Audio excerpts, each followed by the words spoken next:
Do they have side effects? Of course they do. They have antiplatelet activity that can produce upper GI bleed, so we have to use them cautiously in patients at risk for that and monitor their blood counts and so forth. But opiates have a few side effects as well. So let us remember, number one, non-steroidal anti-inflammatory drugs do work for pain. Excuse me. Number two, if one non-steroidal anti-inflammatory drug doesn't work, we need to go to a different class and see if that'll work for our patients as well. As I talk about these medications, I would like you to consider yourself in a Chinese restaurant. So we are picking one from column A, one from column B, and one from column C. This is one of the very few areas of medicine where polypharmacy sometimes can be helpful to our patients. One of the things that really drives me nuts when I have a patient come in for treatment is they bring their list of 15 different prescription medications. It drives me absolutely bonkers. Anytime we get over 4 prescription drugs, I start to worry about drug interactions and what the heck is going on inside the patient's liver and body and so forth. But for chronic pain conditions, when I'm trying to alleviate my patient's pain and suffering and avoid opiates if I possibly can, then sometimes a medication from this subclass, and this subclass appropriately combined and dosed by someone who knows what they're doing can be really alleviating pain and keeping them away from opiates. So antidepressants, we've got to be careful of this word antidepressants. Here, I'm going to prescribe you an antidepressant. Oh, I'm not depressed, doc. Okay, what we're doing is we are prescribing a molecule or a powder shaped into a pill that has a variety of therapeutic effects on the human body. Why is a drug classified as an antidepressant or an analgesic? Depends on who owns the patent and what they think they can make the most money off of. So just because a medication is brought to market by a certain pharmaceutical agency and they think they can make more money from this use rather than this use doesn't mean that that medication cannot cross lines, just like buprenorphine we were talking about for opiate use disorder or pain. So I'm going to talk more about antidepressants here in just a minute, but these are a lot of conditions, cancer pain, central pain, chronic facial pain, where antidepressants can be very helpful. This is a class of medications that this is one of the advantages of being old, okay, is that when I was in medical school, this is all we had for depression, okay? We had tricyclic antidepressants, which have the 3 benzene rings in them, and we had Elavil, and we had Pamelor, and we had Tofranil, and so forth, and that's all we had. And they were quickly replaced when Prozac came out with the SSRIs because they worked so much better for depression. But if these medications were brought to market now, they would not be marketed as an antidepressant. They would be marketed as analgesic medications for chronic pain because they do such a good job. And when I showed that little video, and you see when the neurotransmitters are released from one cell and go to the next, that's where these medications can really play a big part in alleviating pain signals. Pamelor and Elavil I used to use just right and left in patients with chronic migraine to help prevent migraines. People with post-concussive headaches, I used dizipramine quite a bit because a lot of them didn't have trouble sleeping, but they were drowsy during the day. And these medications work in the synapse between neurons to modulate how neurotransmitters are released and taken back up again and recycled and reused. And they can have a very significant effect on people with chronic pain disorders. The problem is they don't take effect for a few weeks. And how soon do addicts want their pain relieved? You know, yesterday. Okay, so we have to explain to our patients, this is going to work, this is non-addictive, this is safe, and this can be effective, but it's not going to happen overnight. We might have to build the dose up. And if we explain it to them, a lot of people are going to accept it. At least a lot of my patients do. Without question. They are dangerous in an overdose situation. Again, in my other life when I was an emergency physician, these are some of the most challenging overdoses we faced. So we have to be careful. If we're prescribing it to somebody with a co-occurring major depressive disorder, we have to be real careful to give them a small amount and make sure that they are psychiatrically stable. The same is true with a lot of drugs that we prescribe. They're powerful drugs and we have to be careful how we use them, and it bodes well for me to make sure I'm staying up on all that. But the nice thing about the tricyclics is, especially some of the sedating ones like Pamelor and Elavil. I got a twofer. You have trouble sleeping and you have depression? Oh, and you have chronic pain? I have one pill that can help solve all three of those. I call these twofers or threefers. That way I can keep the total number of different drugs in my patient's system to a minimum while solving 2 or 3 more problems. And the actual truth of the matter is, if you really put somebody up against the wall and say, are you absolutely certain you know exactly how these medications work in the body? For most prescription drugs, we don't have a clue, or we have a lucky guess. When we talk about SSRIs, they are serotonin selective reuptake inhibitors. Are they? We think that's how they work. We think we know how tricyclics work. But why does a tricyclic work both for sleep, pain, and depression? Maybe there's a common core here these medications are able to effectively bring therapy to. But the fact of the matter is, if we can treat 2 or more symptoms with a single medication, let's do so. I think that's the art of medicine. SSRIs, I think, basically provide very little benefit for chronic pain disorders. If they have co-occurring anxiety and depression, absolutely. But let us not think that all antidepressants work the same. The tricyclics are much better analgesics for chronic pain disorder than are the SSRIs in most cases. Now, SNRIs, okay, the newer drugs like Cymbalta, venlafaxine, of course, is still out and can be helpful, but Cymbalta, I think, is a little better molecule. And actually, they've secured FDA approval, for what it's worth, for chronic peripheral neuropathic pain, chronic musculoskeletal pain, fibromyalgia, as well as being effective for chronic anxiety and depressive disorders. Another medication. We have a chronic pain patient who has chronic pain, neuropathic pain, let's say, and also has a lot of mood disturbance. If we can bring on a therapeutic medication that we know in proper dosing is safe and effective, that can alleviate more than one symptom, wouldn't that be a brilliant idea, okay? That way I can use my pharmacological knowledge and my art and knowledge of the disease of addiction and mood disorders to reduce the total number of drugs in our patients. I had some heads nod when I was talking about patients with lists this long of their prescription list, and it drives me absolutely bonkers. Sometimes it's proper, but most of the time it's one pill for one symptom. And I prefer to use medications that can alleviate the majority of symptoms that the patient is complaining of before I bring on another therapeutic medication. Because we really don't know what's going on in the liver with the different enzyme metabolism symptoms in a given individual. Okay, norepinephrine dopamine reuptake inhibitors like Wellbutrin. This is a non-sedating antihistamine. There's some anecdotal evidence that this can be effective in some patients with chronic pain. This would not be my go-to drug. This might be in somebody who has primary depression along with heavy tobacco addiction. Again, we get a twofer out of that, but as far as specifically for pharmacological intervention for chronic pain disorders, Wellbutrin is probably not nearly as close to the top of the list as our tricyclics and Cymbalta. Trazodone, okay, good old trazodone. Probably everybody in here has a medical director or they themselves prescribe trazodone for sleep in addicts. We know it's not addicting. We know it's not relapse triggering. We know it's pretty safe. It's got a minuscule incidence of priapism in men, okay? And it can produce some daytime sedation, but overall it's a heck of a lot safer than any other drugs out there that are indicated for sleep that the FDA has put their blessing on, along with a class 4 or class 5 classification. So trazodone is a really good one. We also might get some antidepressant benefit out of it, okay?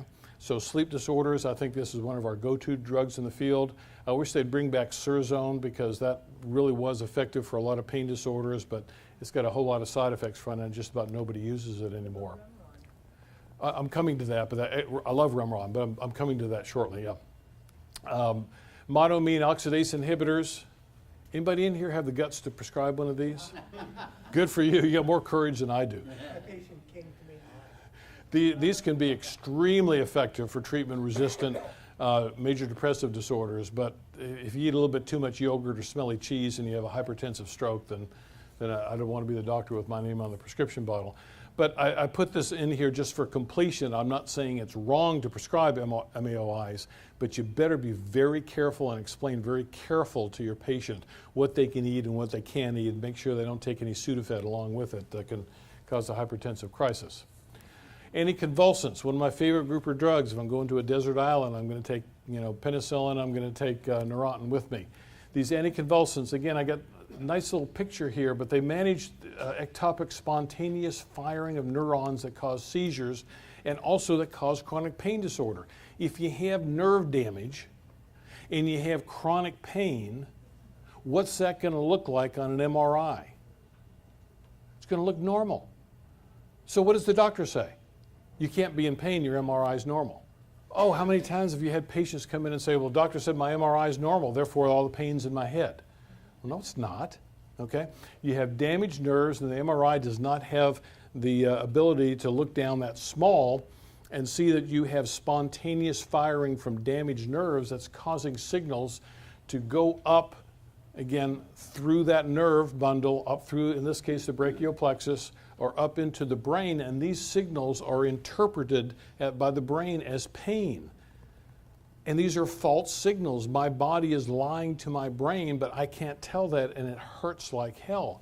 And the same way that anticonvulsants work to prevent seizures by essentially calming down, not a tranquilizer, but calming down the spontaneous firing along the membranes on the outside of the nerve cells, it calms them down and slows down the number of pain signals that are sent up to the brain.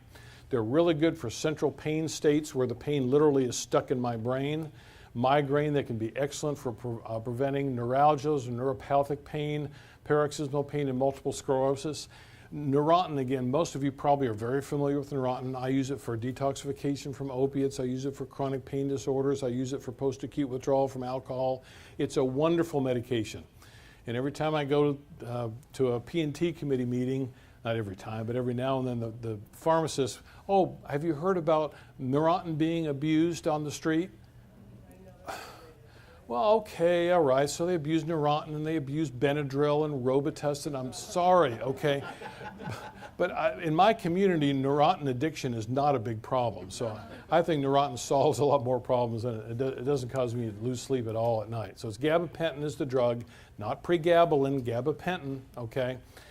Very safe medication, excreted through the kidneys, not through the liver. So you can use it in somebody who has liver damage from hepatitis C or from co-occurring alcohol use disorder. Effective at 300 TID up to 1200 TID. You really have to push the dose to 3,000 or 4,000 milligrams a day before you start to get daytime sedation, and it's excreted intact through the kidney. Very, very safe and effective medication, and really is one of the best go-to drugs that we have for chronic pain conditions in a lot of patients. That is not true for its kissing cousin Lyrica. Okay, there's a lot of patients I see coming in on Lyrica, and I stop the Lyrica and I put them on gabapentin. Well, isn't it the same thing? Well, it kind of sounds the same, pregabalin, gabapentin, but it's not the same. And for some intelligent reason, that this was tested on patients in recovery, and about 12% of them said, hey, that feels pretty good. I get a nice little buzz off of that. So I slapped a class 5 classification on it. So I don't think this is a really good drug for patients in recovery to take. I'm not saying never, never is too big of a word, but I think that we should be going for Neurontin or gabapentin generic, 100 times before we go to Lyrica, unless there's a real good indication. And if the patient does not have a sedative hypnotic use disorder history or an alcohol use disorder history, we're probably safer to try Lyrica if there's a good reason for it. Depakote, again, wonderful, wonderful migraine preventative. Unfortunately, also causes a lot of weight gain. Women didn't like me after a while. But still an excellent medication to try. Tegretol, Lamictal. Does these drugs, names sound familiar? Oh my gosh, they can be used for bipolar disorder because they're excellent mood stabilizers.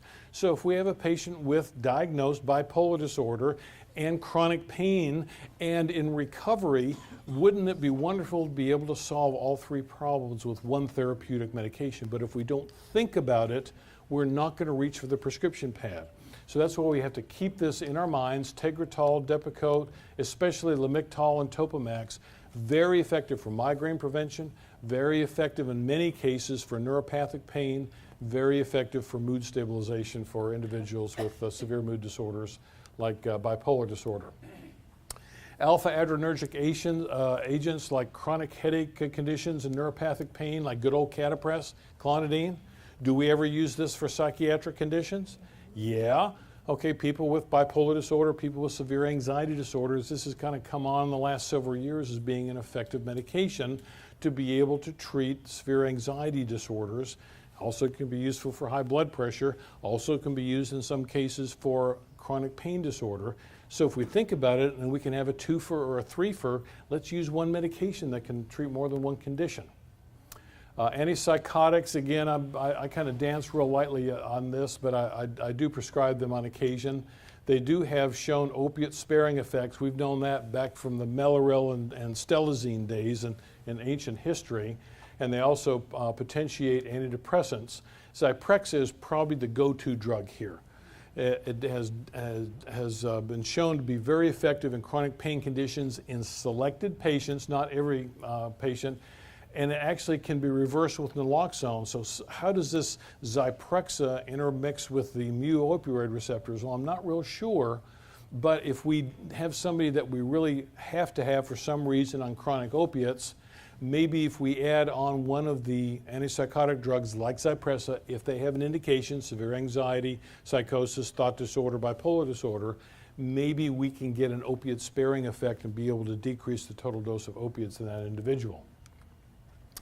Antispasmodics for acute muscle spasms.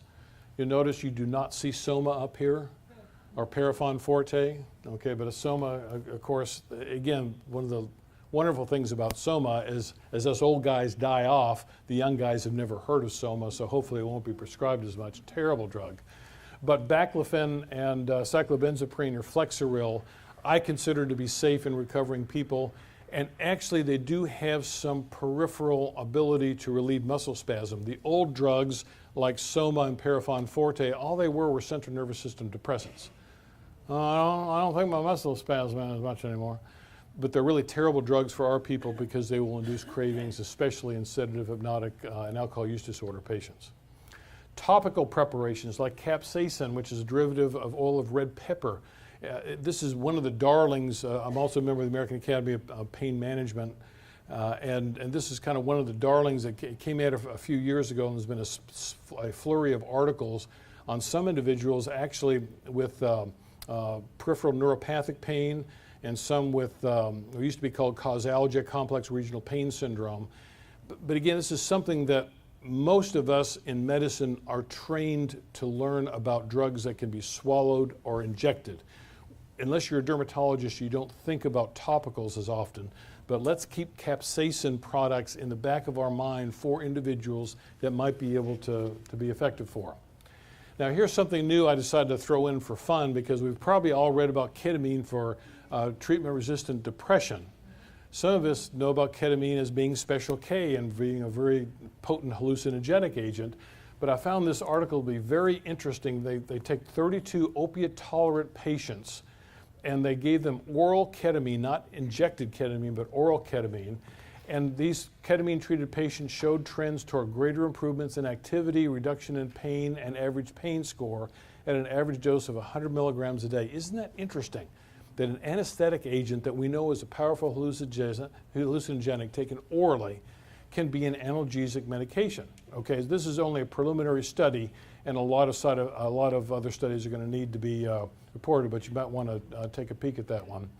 And also ketamine infusion, injectable and intravenous, has been found to be useful in some patients with complex regional pain syndrome, otherwise called as reflex sympathetic dystrophy.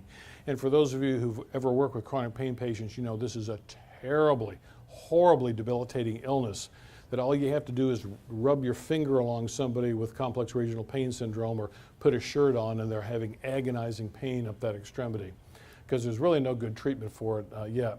So this is going to be an interesting finding, I think, in the future as ketamine comes on as being maybe for psychiatric treatment of major depression, maybe effective orally or intravenously for chronic pain. How about marijuana? Oh boy. Now, you know that marijuana is becoming normalized in our society when Ohio legalizes it. I mean, talk about all the dull, boring Midwest states. Ohio's never going to go for this, and lo and behold, it passed. Just absolutely shocked the heck out of me. I'm sorry? Great farmland. Great farmland, yeah. They grow a lot of it out there, yeah. You think it's all corn out there? But interestingly, analgesic effects in neuropathic and non-neuropathic pain, and sometimes for multiple sclerosis, anxiety, nausea, vomiting, cachexia, You know, and here I have a close friend of mine who just turned 75. He's got horrible Parkinson's disease. He was as healthy as anybody, you know, walking around 4 years ago, just a picture of health, and now he's almost full-time in a wheelchair. He's lost about 50 pounds. He looks like a skeleton. And I want to say, man, light up some dope, get some food, get some meat on your bones. Obviously, I haven't said that, but I'm sometimes on the fence. I don't like the idea of legalizing marijuana, but I don't like the effect of throwing teenagers in prison for smoking marijuana. So this is a tough one. So let's take away the legality discussion and just talk about potential therapeutic use if we can refine out the ingredient in marijuana that actually produces these potentially beneficial effects without causing euphoria and addiction. Now, physical interventions, again, if you don't think of it, you're not going to recommend it or refer people out. Transcutaneous electrical nerve stimulation, as we talked about, vibration therapies, thermal modalities like cold and heat can be very effective in a lot of patients with chronic pain disorders. Massage, anybody ever get a massage? Okay, oh man, talk about release of endorphins and dopamine and all. What a wonderful feeling. And you know, as much as I've tried, I haven't gotten addicted to massage yet. You know, it feels pretty good. Joint manipulation, I'm one of the few docs that doesn't put down chiropractors because I think they do a lot of good in many cases for chronic pain disorders, probably better than docs do, than physicians do. Psychological interventions, okay, some of us in here are psychologists and therapists. Repetitive vocalizing, biofeedback, guided imagery can reduce sympathetic tone and be very effective. But how many docs actually prescribe something like this? I've got a good therapist and they're going to hook you up to a biofeedback machine and they're going to teach you. What are you talking about? So we have to build a therapeutic rapport with our patients so they'll know that we're not just treating them as it's all in your head, that this can be an effective modality. Behavior modifications such as pacing, selection of activities, staying away from the devil drug. Repeat after me, benzos are bad. Benzos are bad, okay? If you could please, if you just take home one thing from me, it's benzos are bad, okay? Family relationship education, again, chronic disease. We're used to treating families because addiction is a family disease. So if we can educate patients saying, make sure that your loved one is up and around and using these therapeutic modalities that your chiropractor, your physical therapist, your massage therapist, and your psychologist have recommended because they actually will bring about improvement, not just swallowing another dose of methadone. This is an interesting study that I read that mindfulness meditation is, and again, as we all know, anybody reading the literature is coming on strong in multiple different areas of medicine. But I thought this was interesting. They injected patients either with naloxone or saline before they did mindfulness meditation. And what they found that naloxone did not block the therapeutic analgesic effect of mindfulness meditation, meaning that meditation does not use the opioid analgesic system. It relieves pain through some other system. Okay, so I find that very interesting and is another modality I think we should be promoting because we all know that mindfulness medication reduces anxiety, reduces depression, beneficial to sleep, but also is very beneficial for people with chronic pain disorders. If we can convince them, it's our job to demonstrate to them, to bring out the articles, to explain to them as best we know how it works. So we'll say in addition to column A, column B, column C, here is a modality that you can use yourself to help yourself feel better because it really does work. And I'm just going to throw these in real quick before I get to anxiety and sleep. Interventional therapies like trigger point injections, peripheral nerve blocks. I don't do any of these, spinal infusions, but we have to make sure that you have an anesthesiologist or another interventional pain specialist available just in case you have a patient that might be able to benefit from some of these interventional modalities. Finally, anxiety. Yes, sir. Question about your friend with the Parkinson's. Now, for every time we find something beneficial, there's a downside, whether it's legalizing marijuana or whatever. But I don't understand. There's Mass Medical Society, other medical societies are against legalization or often the medical use of marijuana until double-blind controlled studies. But why would you hesitate? And I don't hostile, but why would you hesitate to suggest something to your friend who might be helpful, who doesn't want to wait 25 years for the studies to come out? I brought that up almost tongue-in-cheek. If he said, Richard, what is your opinion on me smoking some marijuana to be able to put some meat on my bones, I would say, Ron, I think it's a great idea. But I wouldn't say that in public on film or anything like that. No. Yeah. But that's the way we're raised. That's the way we're trained as physicians, is we have to have it in the literature, double-blind studies, proof. But we don't. But we have to say publicly we do. There's a lot of breakthroughs that have been made by people saying, I think I'm going to try this. And I think that's a good idea. But if he said, look, I can't put weight on any other way other than smoking marijuana, I'd say, good for you, Ron.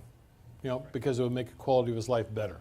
He's 75 years old. He's not going to go out and knock over a liquor store to get money for marijuana. Right. Okay, this is anxiety relief. Benzos are bad. These, as in red, avoid benzodiazepines, the devil drug Xanax, of course. I don't think there's a whole lot of fans of Xanax in here.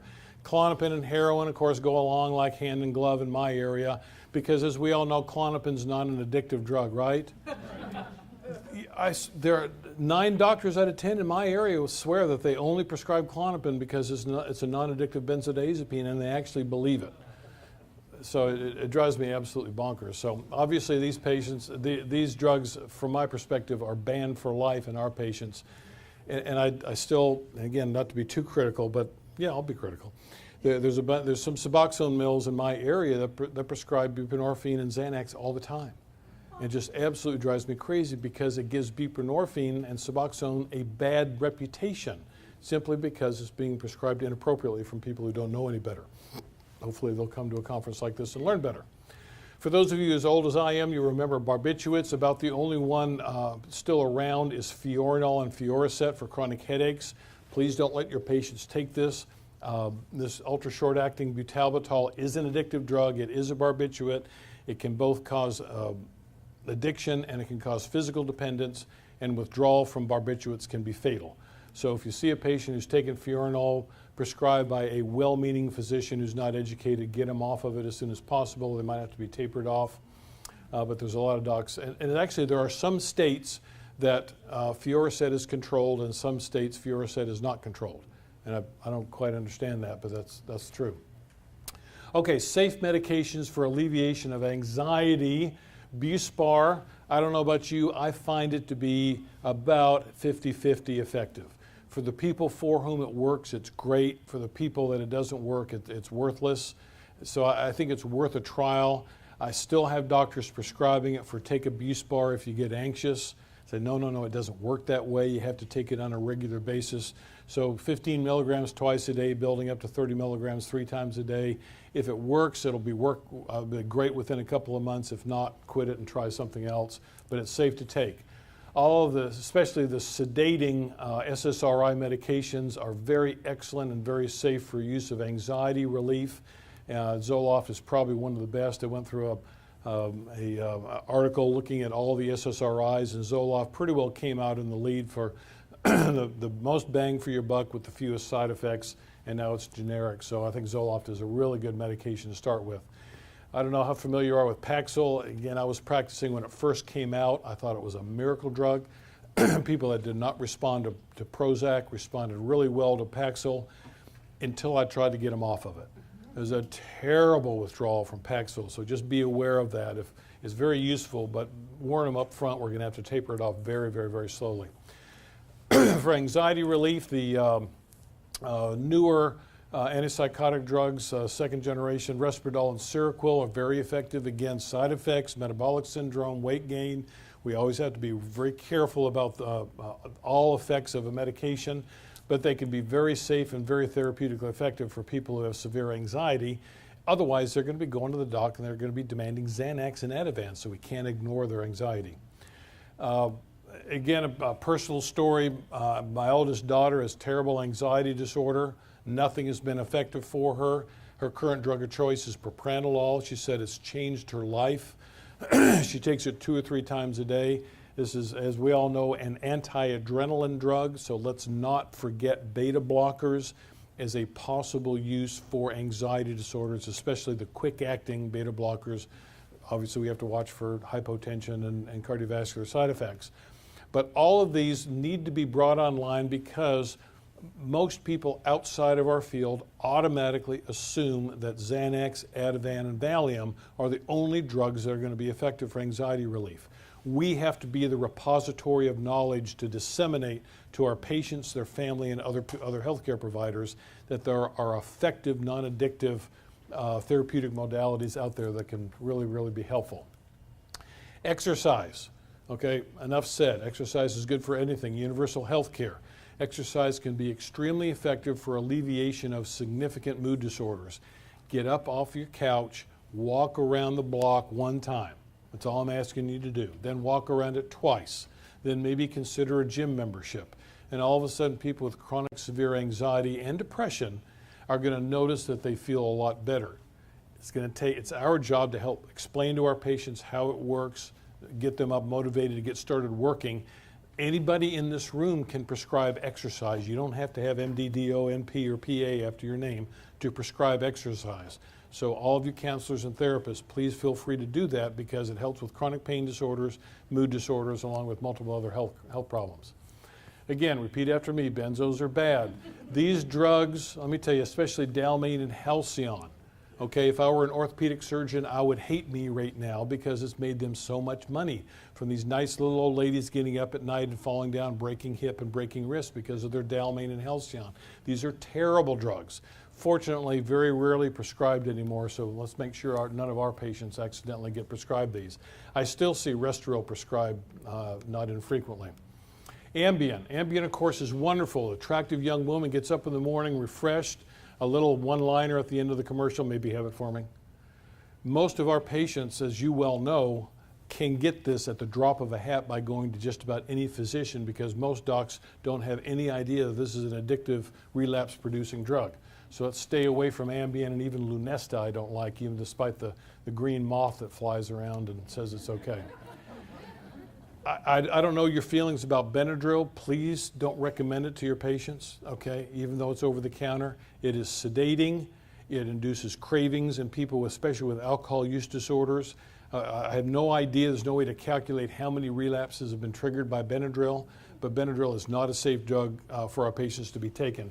I say anything that says PM on the end of it is on your banned for life list. Yes, sir. Yeah, I just wanted to mention that, acupuncture is often helpful in treating anxiety. The military uses it for post-traumatic stress and for chronic pain. The meta-analyses in the last several years have shown that it's at the highest level of clinical efficacy.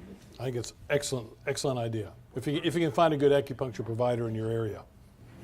Yes, ma'am. I just want to mention that Benadryl is linked to cognitive Decline. which is really worrisome. A lot of people don't know that. I don't want to be out on the road with the other driver on Benadryl either.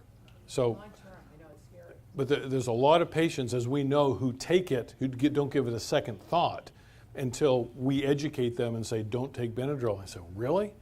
So I'm glad you know that. Yes, ma'am. You mentioned Benadryl can reduce cravings and alcohol and the same effect in opiate users.